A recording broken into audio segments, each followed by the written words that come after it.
Back with a new reel, and my today's reel is about survival is not enough, victory is only option. Recently हम देखेंगे कि Israel ने operation rising lion के तहत Iran पर attack करा है 13 जून 2025 को, और इस ऑपरेशन में उन्होंने काफी कुछ चीजें क्लियर करी है। उन्होंने कहा है जिस तरह से ईरान न्यूक्लियर वेपन्स को सपोर्ट कर रहा है, जिस तरह से न्यूक्लियर वेपन डेवलप कर रहा है, ये चीजें खतरा हो सकती हैं मिडिल ईस्ट के लिए और डायरेक्टली खतरा हो सकती हैं इजराइल के लिए। डेफिनेटली यदि इजराइल को अपने आप को स्टैंड करना है, मिडिल ईस्ट में अपनी सिचुएशन को स्ट्रांग करना है, तो अपने फेवर में उनको ये सारे स्टेप लेना बहुत ही जरूरी था। इजराइल ने जो अटैक करा है, आप देखेंगे कि उन्होंने बहुत ही टारगेटेड अटैक करा है। उन्होंने तेहरान से लेकर नटनास तक अटैक करा है, और इसमें उन्होंने टारगेट करा है न्यूक्लियर साइंटिस्ट को अटैक करा है, जो आर्मी चीफ थे, जो कि इस तरह की न्यूक्लियर वेपन्स को प्रमोट करने के लिए जिन इसमें इन्वॉल्व थे या न्यूक्लियर वॉर को सपोर्ट करते थे, उन लोगों को टारगेट करा है। इसमें आप देखेंगे इस्लामिक रिवोल्यूशनरी गार्ड आर्मी के चीफ हुसैन सलामी की भी डेथ हुई है, जो कि हमेशा से न्यूक्लियर वेपन्स को प्रमोट करते रहे हैं और इजराइल के लिए वो एक बहुत बड़ा खतरा थे।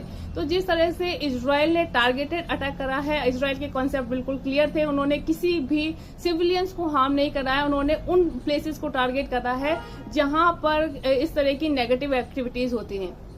यदि मैं बात करूं इस वॉर की, तो ये वॉर ओनली मिसाइल वॉर नहीं होगा। आप देखेंगे इसमें ग्लोबल स्ट्रेटेजीज इन्वॉल्व होंगी, ऑयल इन्वॉल्व होगा, या मैं बात करूं डिप्लोमेसीज इन्वॉल्व होंगी, या आप देखेंगे कि यहाँ पर मीडिया इन्वॉल्व होगा। तो ये एक बहुत ही डिफरेंट लेवल की सिचुएशन क्रिएट हो सकती है वर्ल्ड में, क्योंकि मिडिल ईस्ट हमेशा से बहुत ही इंपॉर्टेंट रीजन रहा है, और जिस तरह से ईरान न्यूक्लियर वेपन्स को सपोर्ट कर रहा है, ये इजराइल के लिए बहुत ही बड़ा खतरा हो सकता है।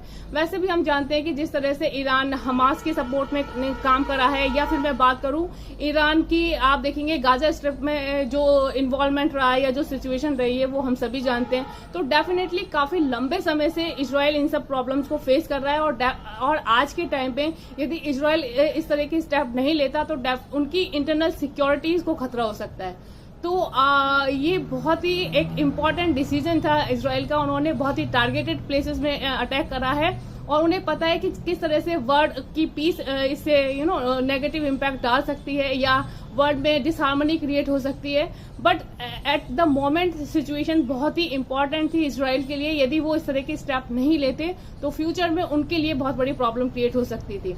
इसलिए यदि वर्ल्ड में पीस या हार्मनी को हमें बैलेंस रखना है, तो हमें इस तरह के न्यूक्लियर वेपन्स को सपोर्ट करने वाले लोगों को, कंट्रीज को डेफिनेटली उनको टारगेट करना पड़ेगा। अदरवाइज हम वर्ल्ड में हार्मनी और बैलेंस को नहीं कर सकते create. So I hope people will understand, and what you think about it, suggest me your thought on that. Bye bye, have a nice time.